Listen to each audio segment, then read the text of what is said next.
नमस्कार मित्रों, वामधारा सिंचित नक्सलवाड़ी रक्तपात से भारत को बचाने के लिए चरम प्रयासों की ज़रूरत है। इस मुद्दे का मैं व्यक्तिगत रूप से पक्षधर हूँ। उसके पहले जान लीजिए कि नक्सलवाद है क्या। वास्तव में नक्सलवाद एक चरमपंथी राष्ट्रद्रोही विचारों का समुच्चय है। चरम हमेशा ही अपने पतन का प्रारंभ होता है, लेकिन यह एक ऐसा चरम है जिसको कि भारत के कई सारे विचारधारा के पैरोकार, जिन्हें मैं आयातित विचारधारा या वाम धारा के प्रायोजक बोलता हूँ, वे खाद पानी दे रहे हैं। और ये ऐसे लोग हैं जो कि भारत की समस्या के लिए निदान नहीं बल्कि समस्या बनकर खड़े होते हैं। ये हिंसा क्यों कर रहे हैं, इसके बारे में आप विचार कीजिए कि व्यक्तिगत तौर पर कोई भी व्यक्ति हिंसक तब होता है वह कुंठित होता है। कुंठा का आशय है क्रोध और पीड़ा का सम्मिश्रण। यही है कुंठित व्यवहार। सामूहिक रूप से, सामान्य रूप से यह व्यक्ति को हिंसा का सर्जक बनाता है और हिंसा का कुंठा ही प्रथम सूत्रपात करती है। अब आप कहेंगे कि महाभारत के युद्ध में कृष्ण ने युद्ध के लिए क्यों उत्प्रेरित किया? क्या वे कुंठाग्रस्त थे? नहीं, वहाँ स्थिति कुछ अलग थी। वहाँ व्यक्तिगत मामला कोई नहीं था, बल्कि युद्ध को टालने के लिए कृष्ण ने सारे प्रयास कर लिए थे। यहाँ तक कि उन्होंने कह दिया था कि ठीक है दुर्योधन, तुम कुल 5 गांव पांडवों को दे दो, परंतु कुंठा दुर्योधन के मन में थी। कुंठा का आशय होता है समूल विनिष्टीकरण के लिए की गई हिंसा, और दुर्योधन ने वही हिंसा का रास्ता अपनाया, जैसा कि नक्सलवादी आज कर रहे हैं। उनकी विचारधारा 25 मई 1967 से चारू मजूमदार और कनू सन्याल के तथाकथित किस्सों से आप समझ रहे हैं, सुन रहे हैं, और कुछ साहित्यकार इसे बढ़ा चढ़ा कर बड़े संवेदनात्मक तरीके से प्रस्तुत भी कर रहे हैं। मित्रों, यह एक स्थानीय समस्या थी, बावजूद इसके कि यह एक महत्वपूर्ण समस्या थी, जबकि एक जमींदार ने ज़मीन वापस नहीं की और कोर्ट के ऑर्डर को भी स्वीकार्य नहीं किया। यह तो सर्वथा असंवैधानिक व्यवस्था थी। जमींदार का इस तरह का कार्य असंवैधानिक ही था, लेकिन इसका विकल्प बिल्कुल हत्या नहीं हो सकता। 1967 के बाद बहुतेरे कैलेंडर बदल गए। 2021 की 3 और 4 की दरमियानी रात को ऐसी कौन सी ज़रूरत आ पड़ी थी कि 700 नक्सलवादियों ने 2400 निर्दोष पुलिसकर्मियों को मौत के घाट उतारा। सच पूछिए, यह तो बिल्कुल आवश्यक नहीं था। मजदूर, आदिवासी, किसान किसी जमींदार के चक्कर में नहीं थे, ना ही सूदखोर के चंगुल में फंसे हुए थे, ना ही ऐसी कोई विषम परिस्थिति थी जो 1967 में उत्पन्न हुई थी। परंतु आयातित विचारधारा ने इस आंदोलन को एक तरह से समानांतर सरकार चलाने के लिए प्रेरित किया, और इस पर आधारित बहुत सारे संवेदनात्मक नाटकों का भी प्रस्तुतिकरण होता रहता है। किताबें भी इसमें लाल और काले कवर के साथ में प्रस्तुत की जाती हैं। आपको हम बताएं कि 11 प्रदेशों के 90 से अधिक जिले तत्समय इस समय समस्या के शिकार रहे हैं, और जहां पर समांतर न्याय व्यवस्था और सरकारी व्यवस्था संचालित थी। इनका काम है स्पॉट पर डिसीजन कर लेना। हमारे बेचारे साहित्यकार जो कि पद्मश्री, पद्म भूषण और ज्ञानपीठ के पीछे पड़े रहते हैं, उन अवार्ड्स के पीछे पड़े रहते हैं, इन्हें इस समस्या से कोई लेना देना नहीं। इसका सबसे ज़्यादा लाभ उठाया है आयातित विचारधारा ने। एक अध्ययन से पता चलता है कि वर्तमान परिस्थिति में 18 राज्यों के 218 जिलों में 360 थानों के अंतर्गत ऐसी हिंसक संस्कृति प्रभावशील है, जिसे बौद्धिक खाद्य पानी प्रदान किया जा रहा है आयातित विचारधारा के तथाकथित साहित्यकारों और विचारकों से। यह यूनिवर्सिटियों के इर्द गिर्द पनपती विचारधारा है और इससे पूरे देश का भला दूर दूर तक नज़र नहीं आता। मित्रों, नक्सलवाद किस तरह से विस्तार पा रहा है।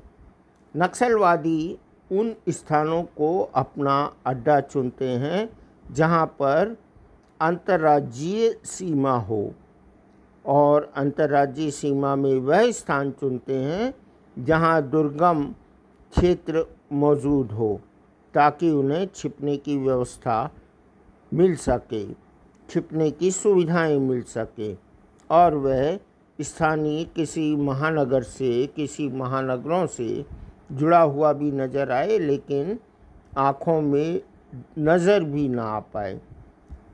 इनका दूसरा लक्ष्य होता है जनता, जनसंख्या, और ये आदिवासी जनसंख्या इनके लिए तलाशते हैं और उनके बीच में जाकर न्याय व्यवस्था और समानांतर सरकारी व्यवस्था को सबसे ज़्यादा प्रमुखता देते हैं।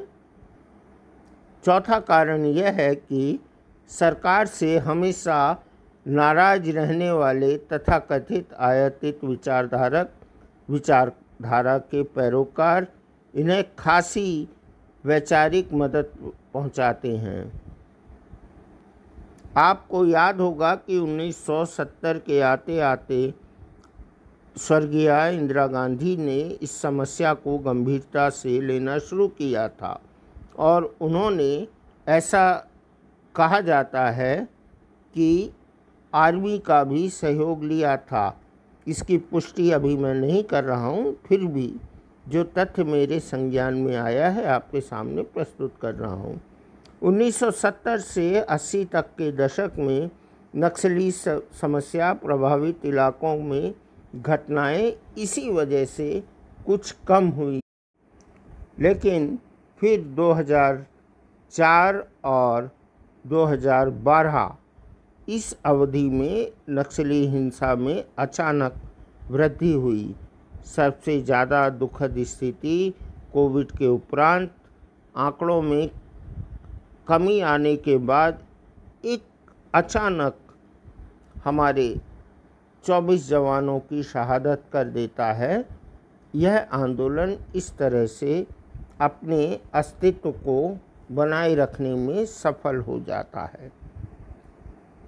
यह क्या कोई आंतरिक समस्या नहीं है? यह प्रश्न मुझे हमेशा खटकता है।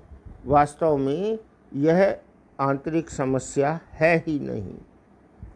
इसे आंतरिक समस्या मानना भी गलत है, क्योंकि चीन के रास्ते से आने वाला माओवाद पशुपतिनाथ से तिरुपति तक अपनी विचारधारा को विस्तारित करने के लिए तेजी से इस वर्ग का सहयोग ले रही है।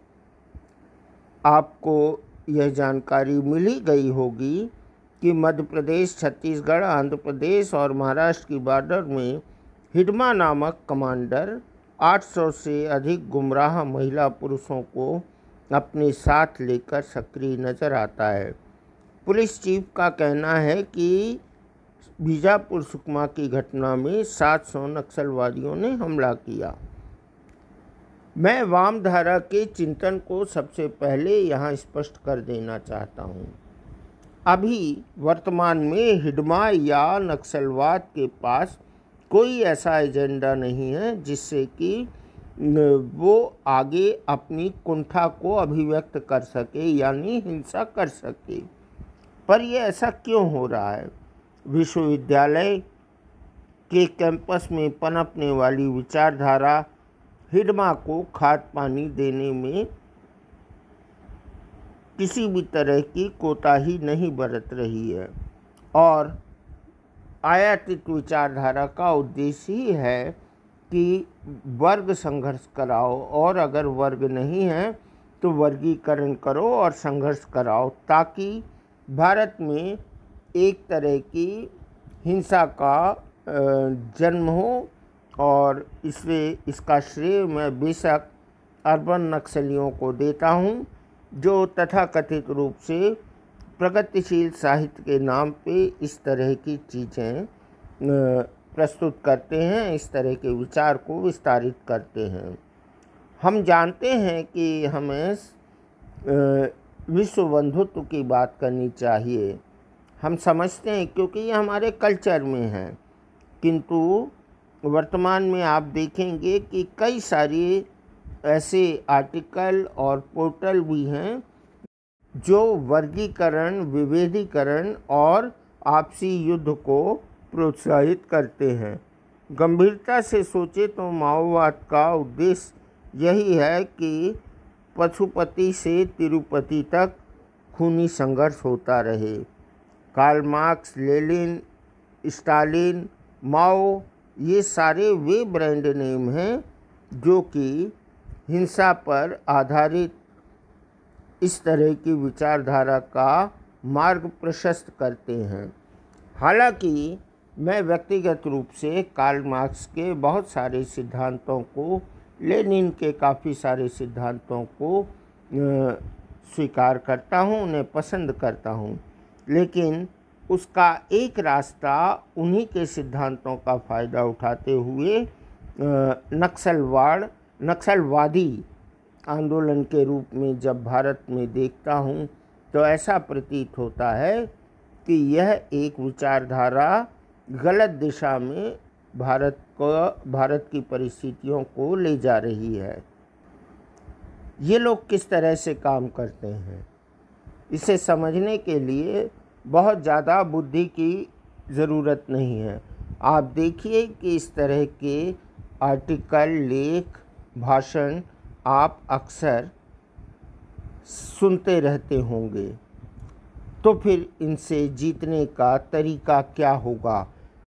व्यवस्था इस बारे में बहुत ज़्यादा सतर्क है। अब गृह मंत्री की बॉडी लैंग्वेज से स्पष्ट है कि अब निकट भविष्य में कोई ना कोई कठोर कदम उठाया जाएगा। कठोर सैन्य कार्रवाई को इस आधार पर अभी तक नहीं किया गया था क्योंकि यह आंतरिक मामला है। वास्तव में यह आंतरिक मामला नहीं है।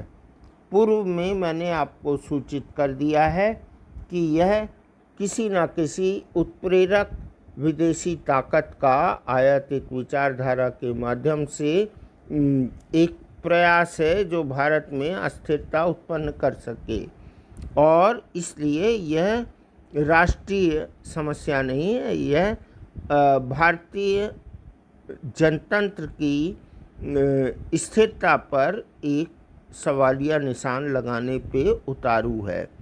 विश्व बिरादरी और मानव अधिकारों की पैरोकारी करने वालों को यह बताया जाए कि इस आंदोलन पर मिलिट्री सर्विलांस क्यों ज़रूरी है और उन्हें इस पर राज़ी करने के लिए भारत सरकार सक्षम है। वर्तमान में इंटर स्टेट बॉर्डर्स यानी सीमाओं पर सर्विलांस सिस्टम की स्थापना करना बहुत ज़रूरी है।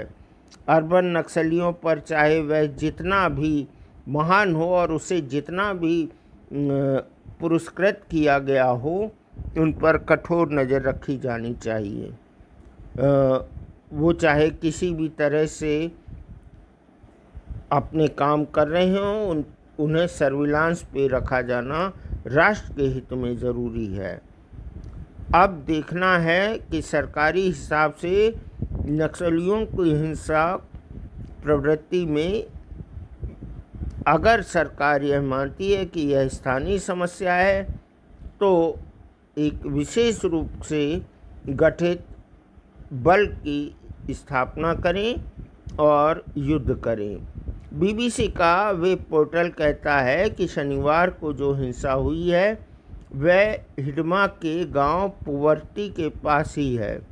90 के दशक में माओवादी संगठन से जुड़े मांडवी हिडमा उर्फ संतोष उर्फ इंदुमल उर्फ पोडियाम भीमा उर्फ मनीष के बारे में कहा जाता है कि 2010 में ताड़े मेटला के 76 जवानों की हत्या के बाद इस व्यक्ति ने अपने आप को नक्सलवाद का कमांडर तय कर दिया था। आप जानते हैं इस व्यक्ति पर कितना इनाम है? जी हाँ, हिडमा पर 35 लाख रुपए का इनाम है।